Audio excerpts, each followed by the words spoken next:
কোথা থেকে নিয়ে আসছেন?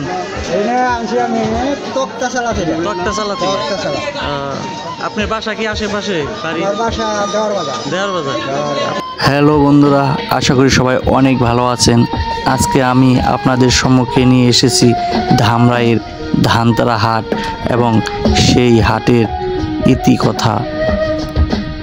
দিনের আলো অস্ত গিয়ে সন্ধ্যা নেমে এলে মাটির পিদিম অথবা কেউ কেউ মশাল জেলে রাতের এক প্রহর পর্যন্ত বেচা কেনা চলতো এই হাটে। শুধু তাই না, পদ্ম পাতায়, তারপর কলা পাতায় বিক্রি হতো লবণ, চিনি, গুড়। বাঁশের চুঙ্গে বোতলে বোতলে বিক্রি হতো কেরোসিন, সরিষার তেল। কবে, কে বা কারা এই হাটের পত্তন শুরু করেছিল তার সঠিক তথ্য আজও জানা যায়নি। ব্রিটিশ আমল হয়তোবা তারও আগে এই হাটের পত্তন মিলেছিল। বলছি ঢাকার অদূরে ধামরাই থানার বাইশাকান্দা ও যাদবপুর ইউনিয়নের সঙ্গমস্থল এই ঐতিহাসিক ধানতলা হাটের কথা, যেখানে শত শত বছর ধরে বিরতিহীনভাবে দৈনিক বাজার আর সাপ্তাহিক হাটবার সোমবারে বসে এই হাট।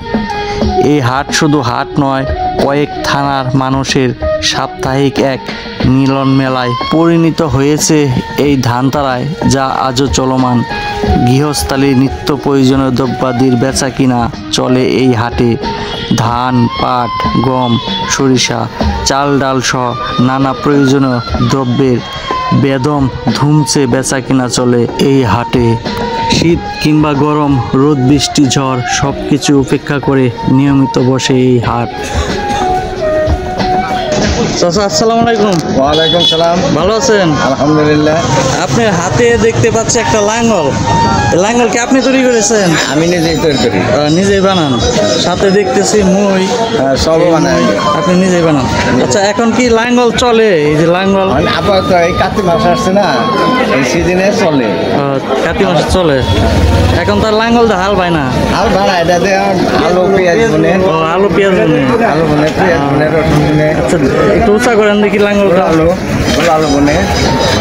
এইটা দিয়ে এই দাম কত এই লাঙ্গলের? এটার দাম হলো 700 টাকা। 700 টাকা। চাচা আসসালামু আলাইকুম। ওয়ালাইকুম সালাম। ভালো আছেন? হ্যাঁ, আল্লাহ খুব ভালো রাখছে।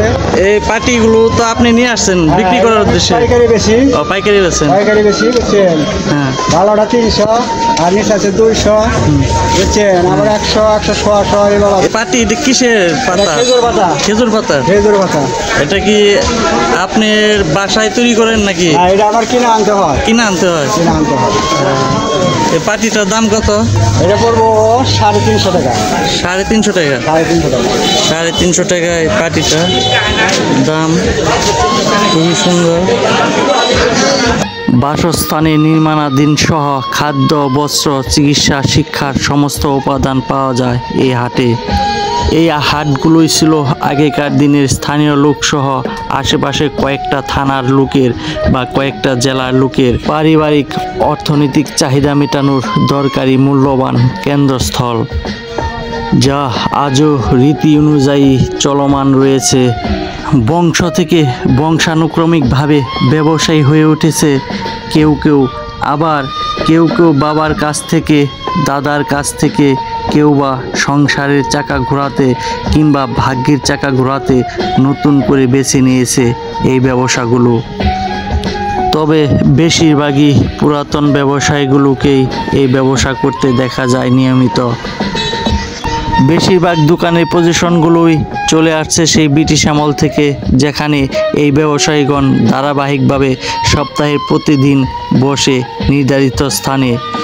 আর এই ঘরগুলো হয়তোবা তখন টিনের কিংবা বিল্ডিং করা ছিল না, ছিল ছোট ছোট কুঁড়ে ঘর। আর সেই কুঁড়ে ঘরেই তাদের নির্দিষ্ট দিনে দোকানগুলো যার যার মতো করে সাজিয়ে নিত।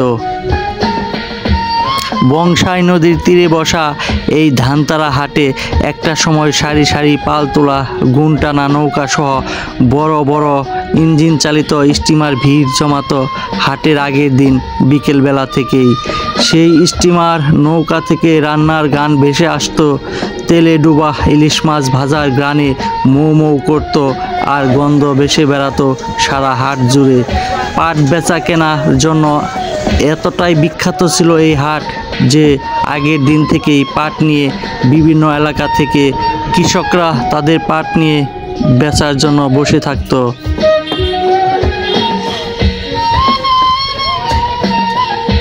বাহিরে এভাবেই ইটের ওপর বসে চুল কাটাতো, দাড়ি কামাতো আমার দাদা আর আমার বাবা। আপনি কবে এরকমভাবে আপনি দাড়ি চুল কামিয়েছেন মনে আছে কি? বাঁশের খুঁটায় জেলেদের সারি সারি নৌকা আর বেদে বহরের নৌকার নদীর পাড়ে ভিড় জমে যেত। সেই সব যেন আজ শুধু কল্পনায় শোভা পায়। নেই সেই নদী, রয়েছে শুধু নদীর চিহ্ন মাত্র। হারিয়ে গেছে সেই স্মৃতিময় দিনগুলো যা আজ মানুষের মাথায় শুধু কল্পনায়। হাট থেকে ফেরার পথে হাটুরাদের প্রত্যেকের হাতে থাকতো গালিচায় রশি বাঁধা জোড়া জোড়া মাঝারি কিংবা বড় বড় সাইজের ইলিশ মাছ। বাচ্চা ইলিশ কিংবা ঝাটকা ইলিশ কী ছিল সেটাই চিনত না এই এলাকার মানুষজন। মাছ তখন বিক্রি হতো না কেজি দরে, পিস পিস দরে কিংবা ভাগা দরে বিক্রি হতো মাছ। গরিব ধনী সবাই খেতে পারত যথেষ্ট পরিমাণে। যুগ পাল্টে গেছে, তাই যুগের পরিবর্তনে সবই যেন হারিয়ে যাচ্ছে দিন কি দিন। উঠতে গেলে ব্যথা, বসতে গেলে ব্যথা, যারা হাঁটু ব্যথা, কোমর ব্যথা, উঠতে বসতে পারেন না, মাজায় যন্ত্রণা করে। এই কটখার জন্য ভালো। এর আগে ব্যবহার করছিলেন ভাই? দেখেন ফরমান দেয় ফরমান, কারণ যারা অরিজিনাল নিছে তারা বলবে ভালোই খারাপ। এই কট মাছের কারণে শুধু ধান পাট গম নয়, আজকের দিনে যেমন মদের বার বড় বড় শহরে দেখা যায়, কিন্তু একটা সময় ছিল সেই ব্রিটিশ আমলে যে সময়ে এই বাজারেই মিলত লাইসেন্স করা মাদক দ্রব্যের দোকান। হাট শেষে রাতে চলতো গানের আসর, চলতো ঐতিহ্যবাহী যাত্রাপালা।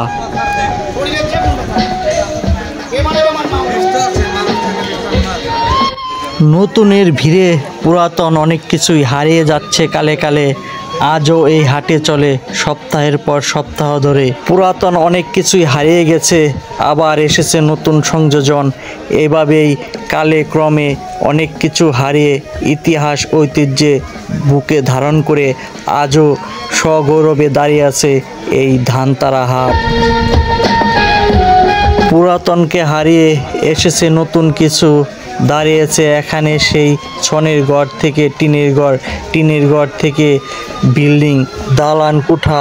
ভবিষ্যতে হয়তোবা এই টিনের ঘরগুলো এখান থেকে বাদ পড়ে যাবে, হবে এখানে বহুতল বিল্ডিং, হবে বহুতল ভবন, হবে এখানে একদিন আধুনিক বহুতল শপিং মল, হবে হাসপাতাল, হবে আধুনিক হোটেল, নামি দামি রেস্টুরেন্ট, হবে মডার্ন মাল্টিফ্যাক্টেড মার্কেট। বাংলার এই চিরচেনা সংস্কৃতি এভাবেই পূর্ব থেকে আজ পর্যন্ত মিশে আছে গ্রাম বাংলার প্রতিটি মানুষের আবেগে। এই হাট শুধু হাট নয়, এই এলাকার মানুষের আবেগ ও ভালোবাসার এক জায়গা, যেখানে নিত্য প্রয়োজনীয় জিনিস সহ নিত্যদিনের সঙ্গী এবং নিত্য সময় কাটানোর একটি নিরলস জায়গা। এই এলাকার মানুষের ব্যবসায়িক এক কেন্দ্রবিন্দু এই ধানতারা বাজার বা ধানতারা হাট, যেখানে প্রতি সোমবারে টনকে টন ধান বেচা কিনা হয় এবং এই ধানগুলোই বিভিন্ন রাইস মিলে গিয়ে চাল হয়ে বাংলাদেশের সব জায়গায় পৌঁছে যায়। আপনার এলাকাও হয়তোবা এমন একটি পুরাতন হাট রয়েছে যেখানে বছরের পর বছর ধরে চলছে নানা দ্রব্যের বেচা কিনা, এবং সেই হাটটি আপনার স্মৃতিতে এবং ছেলেবেলার বন্ধু হিসাবে আজও রয়ে গেছে আপনার সাথে মিশে। বহু পুরাতন এবং বহুকালের সাক্ষী হয়ে আজও দাঁড়িয়ে আছে। আজ এমন একটি হাট থেকে আপনাদের সামনে থেকে বিদায় নিচ্ছি। আমি প্রদীপ বিশ্বাস। দেখা হবে অন্য কোথাও অন্যরকমভাবে। সে পর্যন্ত সবাই ভালো থাকবেন। ধন্যবাদ সবাইকে।